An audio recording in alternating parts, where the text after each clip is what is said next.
Dios les bendiga, mis amados hermanos y amigos. Bendiciones de lo alto. Le habla su hermano en Cristo, Wilmer Rodríguez. Una vez más por acá, por este su espacio, Oasis de Bendición, donde las ricas y poderosas bendiciones de nuestro Dios se derraman por medio de su palabra.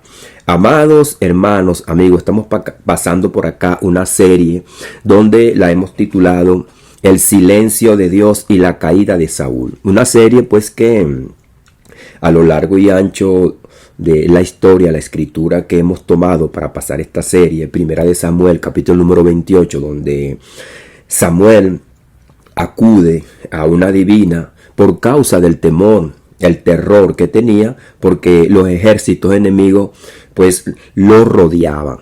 De allí parte muchas interrogantes que hemos estado explicando en los otros devocionales que hemos pasado.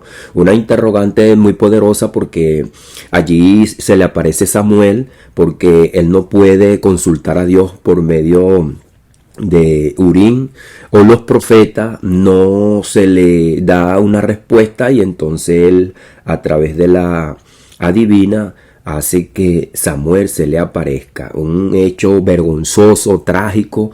Por eso que habíamos titulado pues este devocional de esa manera: el silencio de Dios y la caída de Saúl, de la luz a las tinieblas. Un hombre que después de haber recibido la unción de Dios había ganado muchas batallas y era rey contundentemente, se veía su poderío, y luego cae a lo más bajo. Pero también habíamos comentado que la circunstancia afloró lo que tenía dentro de su corazón. Luego de todo esto quedan interrogantes: si fue Samuel el que se había presentado, a dónde fue Saúl, y todo esto lo estamos por acá pasando para que meticulosamente, por medio de las escrituras y análisis y también algunas reflexiones, estamos dando para que así vayamos creciendo en el conocimiento de la verdad, pero siempre plantado en la palabra, respetando las escrituras y poniendo nuestro comentario, dando así una perspectiva también de reflexión, siempre y cuando nosotros respetemos las escrituras y expongamos lo que está escrito. Ahora, lo que pueda parecer a nosotros, lo que podamos imaginarnos, bueno, ya no lo podemos adjudicar a las escrituras, ya es un pensamiento personal de cada quien, y eso es lo que también hemos tratado por acá, de personas que han dicho que no era Samuel. Otros habíamos comentado que dicen que fue la adivina que hizo un artilugio, y todos esos detalles lo hemos tratado. Ahora estamos tratando el detalle sobre el seno de Abraham. ¿Por qué acudimos a esta escritura? Porque el seno de Abraham, habíamos dicho que en hebreo significa Seol y en griego significa Hades.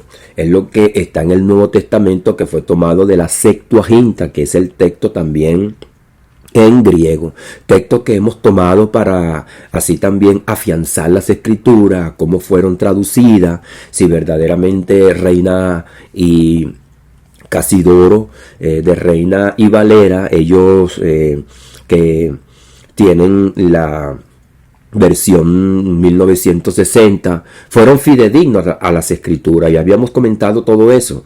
Así que le invitamos también que usted acuda a los otros devocionales para que siga creciendo en el conocimiento de la verdad. Es que habíamos también comentado que el Seol y el estado intermedio de los muertos en el antiguo pacto no es un asunto secundario, es fundamental para nosotros poder comprender, habíamos dicho, la progresión de la revelación bíblica centrada en Jesucristo, en su historia de redención. Muchas interpretaciones modernas han mezclado conceptos, suponiendo que los creyentes del antiguo pacto accedían directamente al cielo. Hay otro sitio en la Biblia que no sea el seno de Abraham, cuando algunos de los que encontramos dentro del antiguo pacto que militaron con Dios, que fueron personas que le agradaron a Dios, y dice, y se lo llevó Dios, lo traspuso Dios. ¿A dónde fueron? ¿Dónde estaban?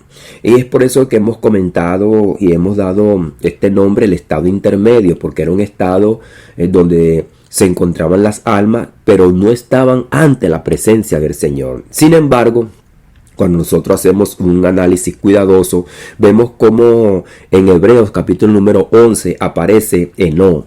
Enoc, un personaje que muchas personas comentan que se fue al cielo directamente, pero lo vemos en el seno de Abraham, un estado intermedio, porque dice la escritura que no había alcanzado lo prometido los que estaban allí.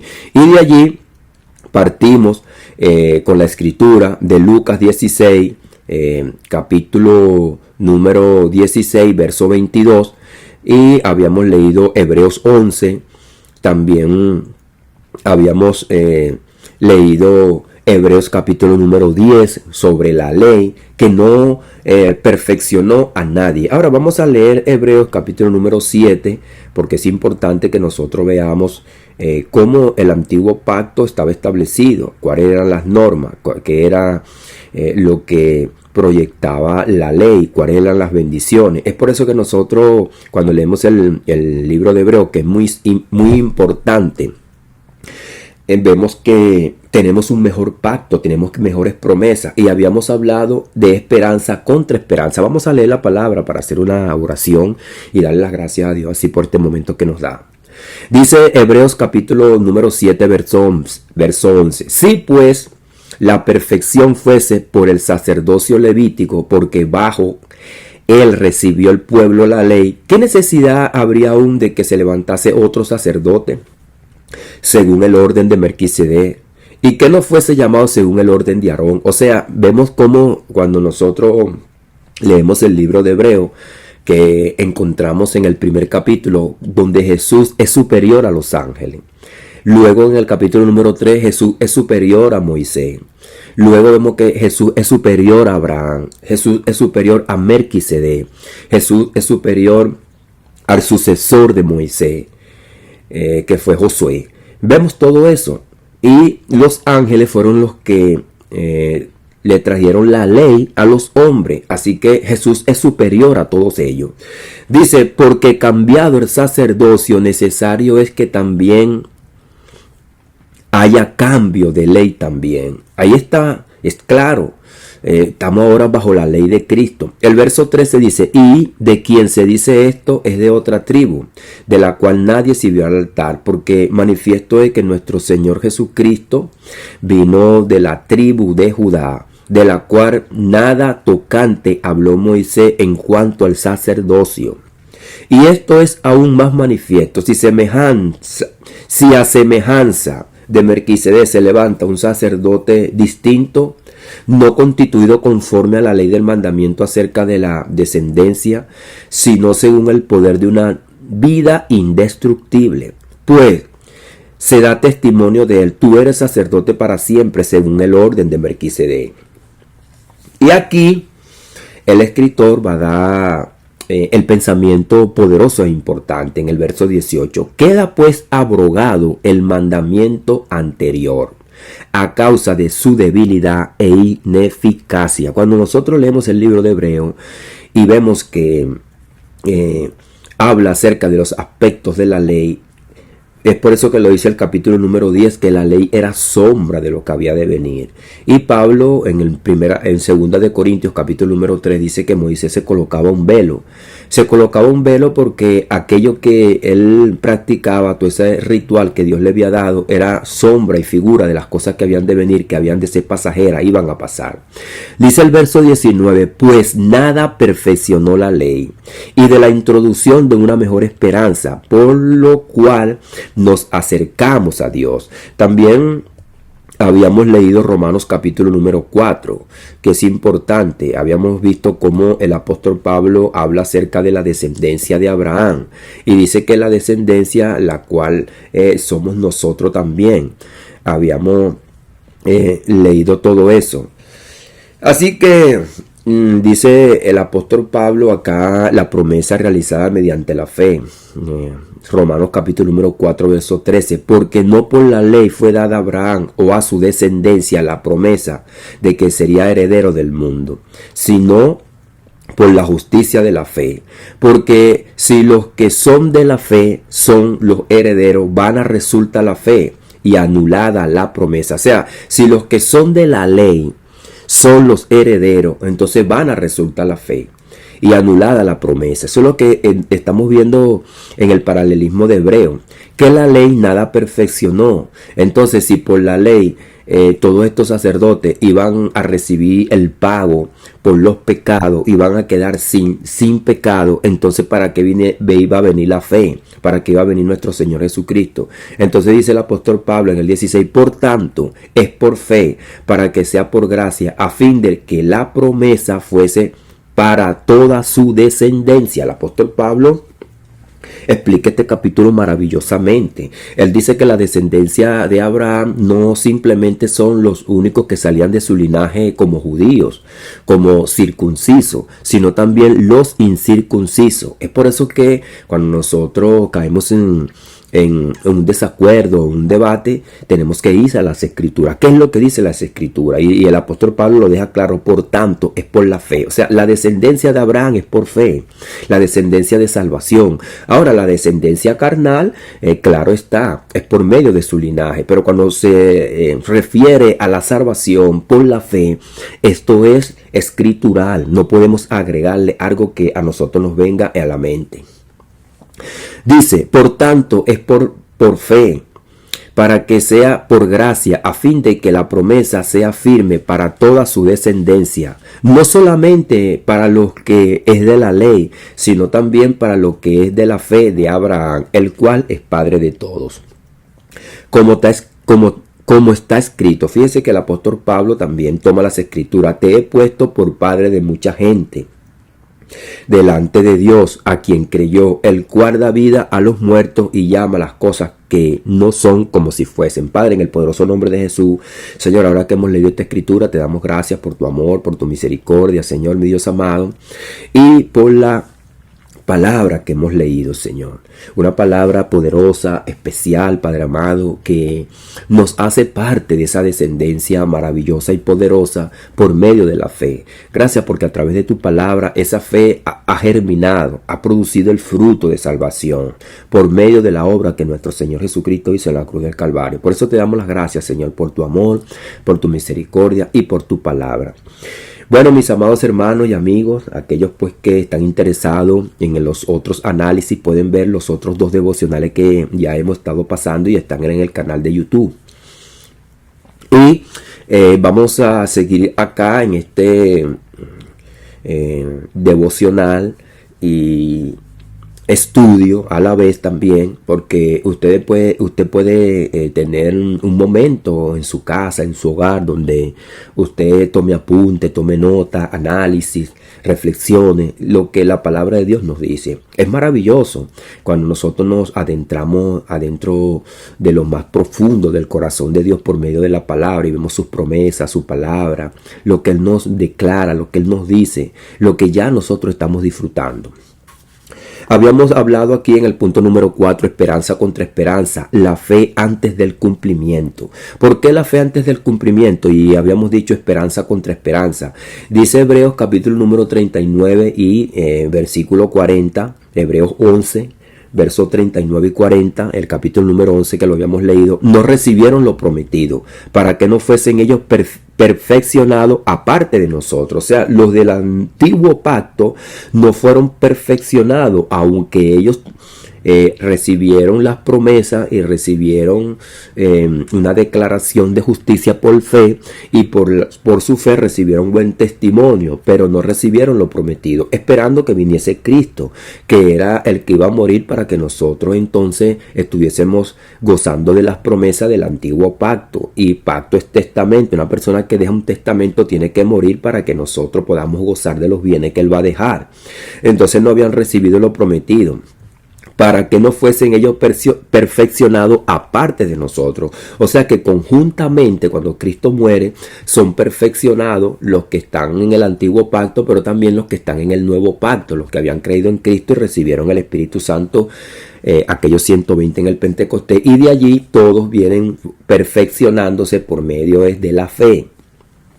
Los antiguos fueron justificados, pero no glorificados. Esperaban la promesa. A los que antes conoció, a estos también llamó, a estos también glorificó. Lo dice Hebreos capítulo número 8. Romanos capítulo número 8. Vivían en una fe proyectada hacia el futuro del Mesías, hacia el futuro Mesías. Entonces, llegado el Mesías, entonces gozaron de esa promesa. Nadie había subido al cielo. Esta es otra controversia también. Todo esto ha salido del estudio que hicimos acerca de Saúl. Porque estamos dando todas estas características y todas estas reflexiones, porque hay personas que hablan un lenguaje que no es bíblico, es un lenguaje que es imaginario. Cuando nosotros no encontramos algo en las escrituras, estamos forzando las escrituras. Hay personas que dicen que Enoc se fue al cielo, Elías se fue al cielo, Moisés se fue al cielo porque nadie lo vio morir, donde Dios puso el cuerpo, nadie encontró el cuerpo. Pero cuando leemos Hebreo, en el capítulo número 11, con los otros santos, ahí está Moisés y ahí está Enoc, está en ese listado. Y también, aunque no sale Elías tiene que estar con ellos, porque para eso había un estado intermedio. Ahora, Jesucristo en Juan capítulo número 3, verso 13, vamos a leerlo. Es una escritura que nos va a hacer comprender y reflexionar a aquellas personas, que quizás tienen una perspectiva propia o que han escuchado de otro, pero que muchas veces las personas nunca se ponen a detallar las escrituras, a leerlas consecutivamente y meditando en ellas. Vamos a leer el verso 12, 13 y 14 de Juan capítulo número 3, donde Jesucristo habla con Nicodemo. Dice: si os he dicho cosas terrenales y no creéis, ¿cómo creeréis si os dijere las celestiales? Y luego dice Jesucristo, que es la escritura poderosa e importante para nosotros: nadie subió al cielo, sino el Hijo, el que descendió del cielo. Nadie subió al cielo, sino el que descendió del cielo, el Hijo del Hombre que está en el cielo. Y fíjese que él afirma estar en el cielo, pero afirma también haber descendido del cielo. Dice el Hijo del Hombre que está, no dice que estará, sino que está en el cielo. Está hablando de su omnipotencia, omnipresencia, omnisciencia. Él está en todas partes. Él lo sabe todo y Él lo puede todo. Nadie subió al cielo. Cuando dice nadie subió al cielo, es porque Jesucristo es que lo puede todo. Él puede descender del cielo. No es que va a subir al cielo, sino que está en el cielo. Sino el que descendió del cielo, el Hijo del Hombre. Ahora, también está en la tierra, porque es el Hijo del Hombre, está en un cuerpo humano, como lo declaró Daniel.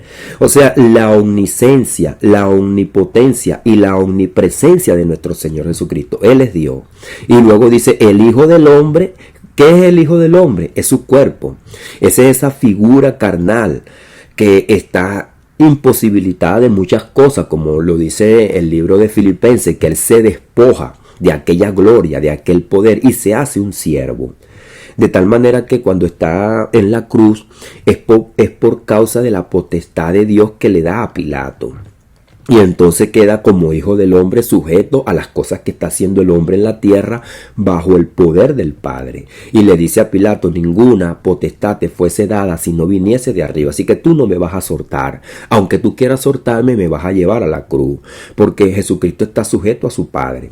Y luego dice que está en el cielo, para que también vean que Él es omnipotente. Todo lo que pasa en el cielo, lo que se está conduciendo en el cielo y todo lo que sucede es gloria, honra para Él y controlado por Él. Y dice Jesucristo: y como Moisés levantó la serpiente en el desierto, así es necesario que el Hijo del Hombre sea levantado. Fíjese, no como el poderoso Hijo de Dios, sino como Hijo de Hombre, dando a entender que, como dice Hebreo, también participó como nosotros, se hizo un hombre. El Hijo del Hombre sea levantado, va a ser muerto, pero también va a ser levantado, para que todo aquel que en Él cree no se pierda, mas tenga vida eterna. Aquí está esta nueva doctrina y, por decirlo así, promesa poderosa que no había en el antiguo pacto. La vida eterna solamente la trae Cristo. Entonces, aquellas ideas comunes que encontramos en los pensamientos. Enoc no ascendió al cielo glorificado. Jesucristo lo está anunciando aquí. Elías no entró en la gloria eterna. Samuel no estaba en el cielo tampoco. Como algunos predicadores dicen, que cuando se invoca a la figura de Samuel, muchos dicen que entonces él vino del cielo. Más bien él dice, ¿por qué me hiciste subir? Todos estaban en el estado intermedio. ¿Qué quiere decir esto? En el seno de Abraham, en el Seol, en el lugar de muerto, la muerte del Mesías y la liberación de los justos. Vamos a leer el Salmo 68 para que nosotros veamos este salmo también poderoso. Salmo 68, donde está esa escritura también en Efesios capítulo número 4, que es la que el apóstol Pablo toma para así decir que Jesucristo también hizo traer dones a los hombres y dio dones a los hombres. Salmo 68, verso 18. Vamos a leerlo desde el 14. Cuando esparció el Omnipotente los reyes allí, fue como si hubiese nevado en los montes. Cuando hablamos acerca de los reyes, también pudiéramos estar hablando a los que Jesucristo hizo reyes y sacerdotes. Cuando analizamos un salmo, cuando analizamos una escritura, tenemos que tener en cuenta ese aspecto que el Señor había prometido en el libro de Éxodo, hacer un reino de sacerdotes, un reino de sacerdotes, de reyes y sacerdotes. Es lo que dice Apocalipsis capítulo número 1, versos 5 y 6.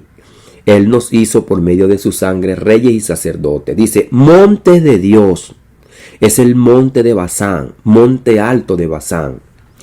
Porque observáis, oh montes altos, al monte que deseó Dios para su morada. Fíjese, montes, el monte que deseó Dios para su morada. ¿Dónde mora hoy día Dios? En nosotros. No mora en los lugares altos que levantaban esta gente, ni en el templo antiguo, sino donde está la morada de Dios. Entonces dice Hebreo que nosotros somos casa de Dios. Ciertamente Jehová habitará en él para siempre. Ahora, en él para siempre también habla acerca de nuestro Señor Jesucristo, porque está hablando en singular. Mas sin embargo, nosotros somos el templo de Dios, porque ahora somos parte de Jesucristo. Es por eso que hay un misterio, que es lo que dice el apóstol Pablo. Los carros de Dios se encuentran para bienestar de millares. Fíjese, los carros de Dios se cuentan por veintenas de millares. El Señor viene del Sinaí a su santuario. Subiste a lo alto, cautivaste la cautividad. Tomaste dones para los hombres y también para los rebeldes, para que habitase entre ellos Jehová Dios. Dios ahora habita en medio nuestro. Dice, bendito el Señor, cada día nos colma de beneficio, el Dios de nuestra salvación. Cuando esa salvación se consuma en cada uno de nosotros, nosotros nos convertimos en templo y morada de nuestro Dios. Es por eso que Jesucristo ejemplificó y Juan el Bautista a los hombres como esos árboles, esos collados, el renuevo. Y vamos a retoñar, pero en Cristo. Dios nuestro, Dios ha de salvarnos. Fíjese cómo la escritura, y de Jehová el Señor es librar de la muerte. Dios da promesas poderosas, pero todas esas eran ciertísimas en Cristo. Ciertamente Dios herirá la cabeza de sus enemigos, la testa cabelluda del que camina en sus pecados. O sea, también es juicio para aquellos que no creen en el Señor, aquellos que se mantienen en incredulidad. Ahora llevó cautiva la cautividad. Y Hebreos 9:15. Vamos a leer Hebreos 9:15. También una escritura muy poderosa.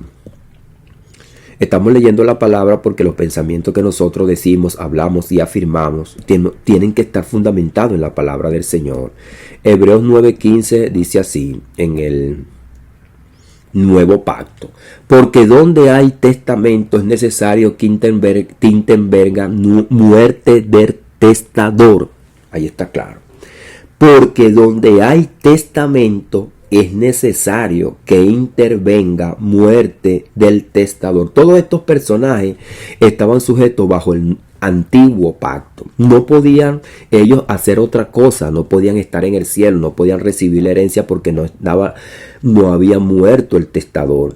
Dice el verso 15, así que por esto es mediador de un nuevo pacto, para que interviniendo muerte por la remisión de las transgresiones que había bajo el primer pacto, los llamados reciban la promesa de la herencia eterna. Los llamados, los que fueron llamados en el antiguo pacto. Porque donde hay testamento es necesario que intervenga muerte del testador. Ahí está.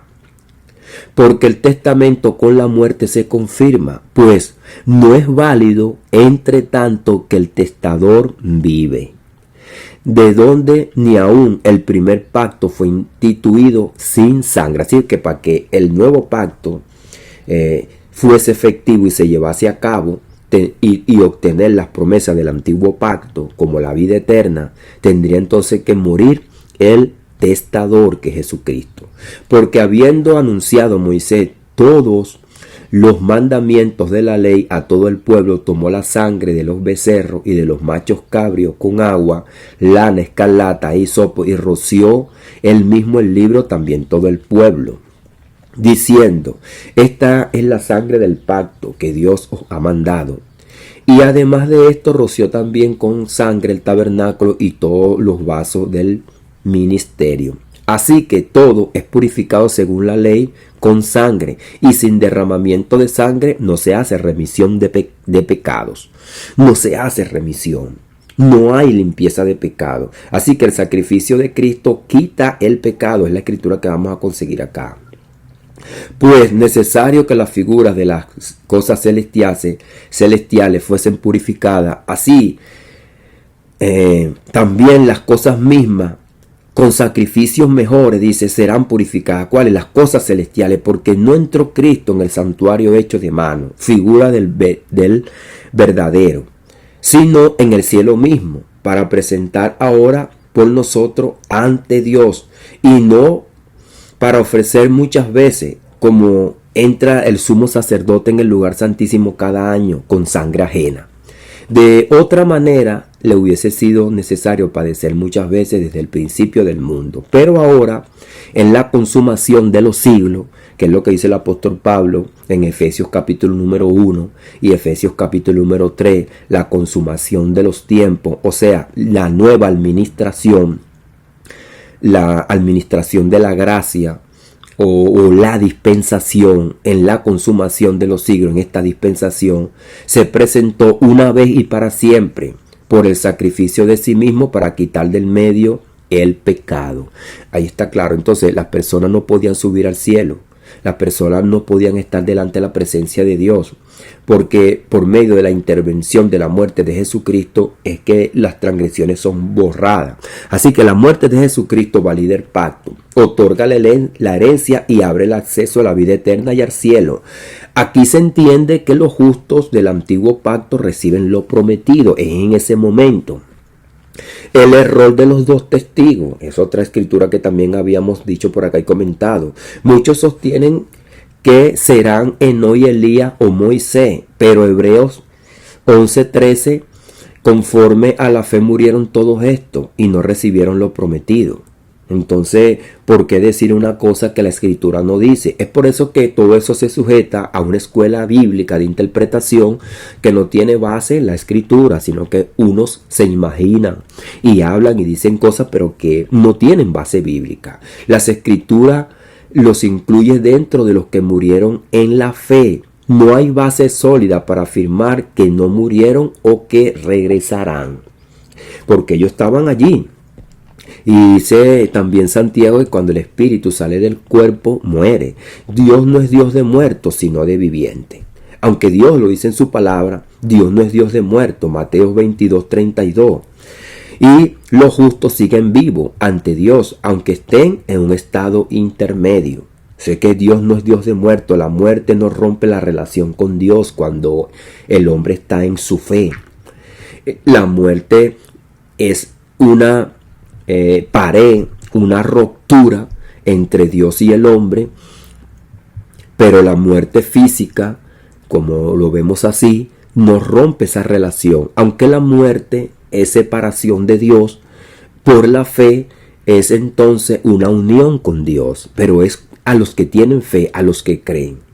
Así que, amados hermanos, amigos, la palabra de Dios nos deja claro. Para el próximo devocional vamos a dejar el estudio Samuel y el Seol. ¿Qué pasó entonces?